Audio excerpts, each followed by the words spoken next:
My name is Sarah. I'm 28 years old. I've never told anyone this before. Not fully. But I think it's time I did. I fell in love with a married man. It wasn't planned. It wasn't something I ever thought I'd do. If you had asked me 5 years ago what I thought about women who fall for married men, I would have said, they're selfish. They destroy families. But then it happened to me. And now, I know it's not that simple. It started at work. His name was Adam. He was in charge of a small creative team, and I was the newest hire. The first time I saw him, he was standing in the hallway, laughing at something on his phone. He looked up, smiled at me, and said, "You must be the new designer." His smile was warm. Not flirty. Just kind. I nodded. "Yeah, I'm Sarah. I'm Adam. I hope you don't hate coffee. Because that's the only way we survive around here." We both laughed. Just a normal conversation. Nothing dangerous. Nothing romantic. But it stuck with me. The first few weeks were a blur of meetings, deadlines, and introductions. Adam made everything feel lighter. He joked with everyone. He remembered little things, like how I took my coffee with no sugar, or that I liked to sit near the window. I didn't know he was married at first. He didn't wear a ring. There were no family photos on his desk. Maybe that was deliberate. Maybe not. Either way, I was just getting to know him as a coworker, someone I admired. But one day, I walked into the break room, and he was on the phone. "I'll be home by 6, I promise," he said. "Tell Emma I'll read to her tonight." I froze. Emma. I didn't mean to eavesdrop. I turned to leave, but he noticed me. He hung up quickly. "Everything okay?" I asked, trying to act normal. He smiled. A little too quickly. "Yeah, just family stuff." Family. That was the word that changed everything. That night, I couldn't sleep. I stared at the ceiling, feeling stupid. I wasn't even sure why I was upset. It's not like we had something. It's not like he ever led me on. But still, it stung. I told myself to back off, to keep things professional. But life isn't that easy. Not when your heart is involved. Over the next few months, Adam and I grew closer. Not in the way you might think. Not physically. But emotionally. We talked during lunch breaks. Shared music. Swapped book recommendations. He'd ask about my family. I'd ask about his career. He told me once that he used to want to be a writer. I told him I used to want to be brave. He looked at me funny. "You don't think you're brave?" I shook my head. "Not really." "I think you're stronger than you know," he said softly. That sentence broke me open. No one had ever said something like that to me. Not my parents. Not my ex. Not even myself. After that, I started noticing everything. The way his eyes crinkled when he laughed. The way he always held the door open. The way he said, "Hey," when he passed by my desk, even on his busiest days. I tried to remind myself that he was married. That he had a daughter. That this wasn't my story to write. But my heart didn't listen. Then came the night that changed everything. It was raining. I stayed late at work to finish a project. Adam was the only other person there. He came over to check on me. "You okay?" he asked. "Just finishing the banner design," I said. Didn't realize it was this late. He looked out the window. "It's pouring. I don't have an umbrella." He hesitated. "Want a ride?" I should have said no. I didn't. I gathered my things, heart pounding. The ride was quiet at first. The kind of quiet that feels heavy. "You don't talk about your wife much," I said suddenly, surprising myself. He glanced at me. It's complicated. I waited, but he didn't say more. When we pulled up to my place, I didn't move. I just sat there. Thanks for the ride, I whispered. He nodded. Of course. But neither of us reached for the door. I shouldn't say this, he said finally, but I think about you. My heart stopped. You're special, Sarah. I didn't know what to say, so I said nothing. That night, I cried harder than I have in years, because I knew I loved him, and he loved me back. But love doesn't fix everything. Sometimes it just makes things harder. The morning after that car ride, I woke up with a hollow feeling in my chest. I stared at the ceiling, not wanting to move. The weight of what Adam said, what we didn't say, hung over me like a storm cloud. He said I was special. He said he thought about me. But what did that even mean? I kept thinking, does he love me?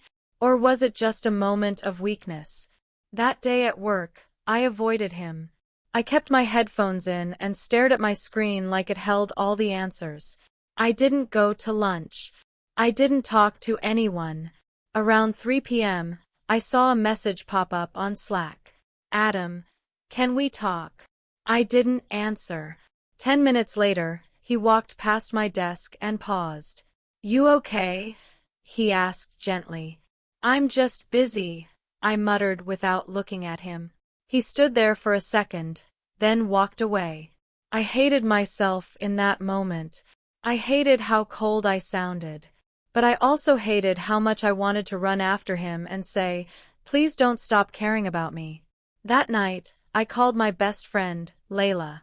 She was the only person I trusted enough to say it out loud. I think I'm in love with someone, I said. Okay, she said. Tell me more. He's married. Silence. Then, Sarah. I didn't plan for this, Layla. He's just different. He sees me. He listens to me. And I know he cares. Does he love you back? I think so. But he hasn't said it. Not really. Is he leaving his wife? I don't know. Then you need to walk away. Her voice was gentle but firm. It felt like a punch to the stomach. I can't just switch off my feelings, I whispered. I'm not saying it's easy. I'm saying you deserve someone who's fully yours. That line haunted me for days. You deserve someone who's fully yours. But I already felt like I belonged to Adam. Emotionally, I was his. And he, in his own quiet way, felt like mine too. Then one evening, we found ourselves alone in the elevator after a late meeting. The air was thick between us. He looked at me and said, I never meant for this to happen. I know, I said, voice barely a whisper. I care about you. More than I should. Then why are we here? Because I'm lost, Sarah. I wanted to scream. Lost? That's it. I'm drowning in this and you're just lost? But I didn't say that. Instead, I said, you need to figure it out. Because I can't stay in limbo. He nodded. I know. I'm sorry. That was the moment the first real crack formed in my heart. From then on, I started pulling away. I stopped lingering near his office. I stopped replying to his messages late at night. I stopped hoping. But the pain didn't stop. I still loved him. Every part of me did. But every time I saw him, every smile, every kind word, it all hurt more. One afternoon, I came into work and saw him sitting in the break room, holding a little girl in his lap. She had curly brown hair. She was reading a picture book. He looked up, saw me, and gave a soft smile. This is Emma, he said. His daughter. She looked up at me with big eyes and waved shyly. I waved back, managing a smile, but my throat felt like it was closing up. I excused myself and went straight to the restroom, locked the door, and cried. What was I doing? This man had a family, a child, a life. I was not a part of it. No matter how much I wanted to be. No matter how many late-night thoughts we shared or how many times our hands brushed too long. He wasn't mine. And I wasn't his. Not really. But letting go of someone you love, it feels like ripping out your own soul. After meeting Emma, something changed inside me. It wasn't just guilt. It was shame. I started seeing everything differently. I looked at Adam and didn't just see the man who made my heart race. I saw the man who read bedtime stories, who held his daughter like she was the world, who kissed her forehead before meetings. And me. I was just a shadow in the background of his life. A secret. A maybe. That realization broke something in me. Still, I couldn't cut him off. Not completely. We were too entangled. Every time I tried to pull away, he'd show up in some small, soft way. A quiet good morning. A coffee on my desk. A text at night that said, "I hope you're sleeping okay." It was torture. One night, I was lying in bed, staring at the ceiling again. My phone buzzed. "Adam, I miss talking to you." I stared at the message for a long time. My thumbs hovered over the keyboard. I typed, "You should be talking to your wife." I deleted it. Then I typed, "I miss you too." But I deleted that too. Finally, I typed, "This isn't fair to me." I hit send. He replied almost instantly. "Adam, I know. I'm sorry. I wish things were different." That was always his line. I wish things were different. I sat up, heart pounding, and called Layla again. I needed someone to anchor me to reality. "I keep thinking he's going to choose me," I admitted, voice cracking. She sighed. "Sarah, you're in love with the version of him you get to see. Not the whole man. Not the man who chose someone else, who built a life with her. You're in love with the feeling, not the future."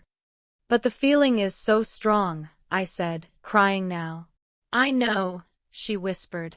"But feelings can lie. Patterns don't." That stayed with me. The next few weeks at work were unbearable. I tried my best to keep things neutral, but everything felt strained. He noticed. One afternoon, he came to my desk and asked, "Can we talk somewhere private?" I hesitated, then nodded. We walked to the rooftop. It was cold and quiet. "I'm not okay," he said. "Neither am I," I replied. "I think about you all the time," he confessed, his voice low. I shook my head. "Adam, I can't keep doing this. You have a family. You have a little girl who adores you." He looked down, ashamed. "I've been selfish," he whispered. "I didn't mean to hurt you." "I know," I said. "But you did." He looked at me, eyes glassy. "I never wanted to fall for you. But you did." He nodded. "And now what?" I asked. "What are we supposed to do?" "I don't know."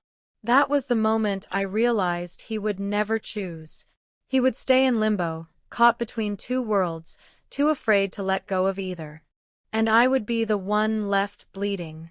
The next morning, I emailed my manager and asked to be transferred to a different department. It was the hardest thing I've ever done. When Adam found out, he came to my desk, his face pale. "You're leaving." "Just moving to another floor," I said. "New team. New start." He didn't say anything at first. Just stood there, stunned. Finally, he whispered, "I don't want to lose you." "You already have," I said. And I walked away. I spent that weekend numb. I turned off my phone. I didn't cry. I didn't scream. I just sat with the silence. The next time I saw him, we were in the elevator. Just the two of us. Like that night. But this time, I didn't look at him. And he didn't speak. Something between us had died. A few weeks passed. I kept my head down and focused on work. The new team welcomed me. Different floor, different rhythm, different people. No Adam. But he was still there, somewhere in the building. Sometimes I'd catch glimpses of him in the lobby or hear his voice from across the hall. Every time, it felt like a knife twisting in my chest. I missed him. Desperately. But I also felt something I hadn't in a long time. Clarity. I started therapy. Layla pushed me to go. You need someone neutral to talk to, she said. At first, I didn't know what to say. But eventually, the words came. I loved someone I couldn't have, I told the therapist. I thought he was my person. But he already had a life without me in it. How did that make you feel? She asked. Like I didn't matter enough, I said honestly. And that sentence cracked something wide open. It wasn't just Adam. It was me. My pattern. I always chose people who couldn't choose me back. Men who were emotionally unavailable. Men who gave just enough to keep me hanging, but never enough to truly commit. Adam was just the final thread in a long line of almosts.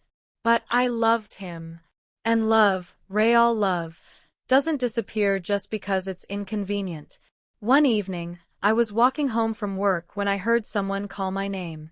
Sarah. I turned. It was Adam. He looked tired.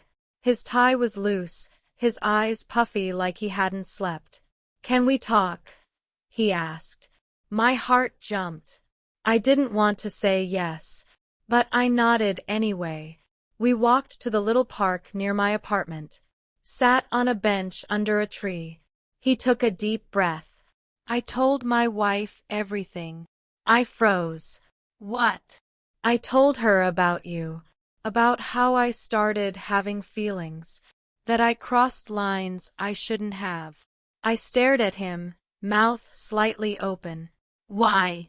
Because I couldn't keep living two lives. I had to be honest. What did she say? She cried. A lot. Then she said something I didn't expect. He looked down. She said, You don't love me anymore, do you? And I couldn't lie. I didn't say I love someone else. But she knew. I felt sick. Adam. I'm moving out, he said quietly. No, I said, shaking my head. Don't do this because of me. I'm not. I'm doing this because I've been lying to myself. And to everyone around me. Tears welled up in my eyes. He reached for my hand. I still don't know what's next. But I know I don't want to keep pretending. I pulled my hand back. I wanted this, I said. I wanted you to choose me.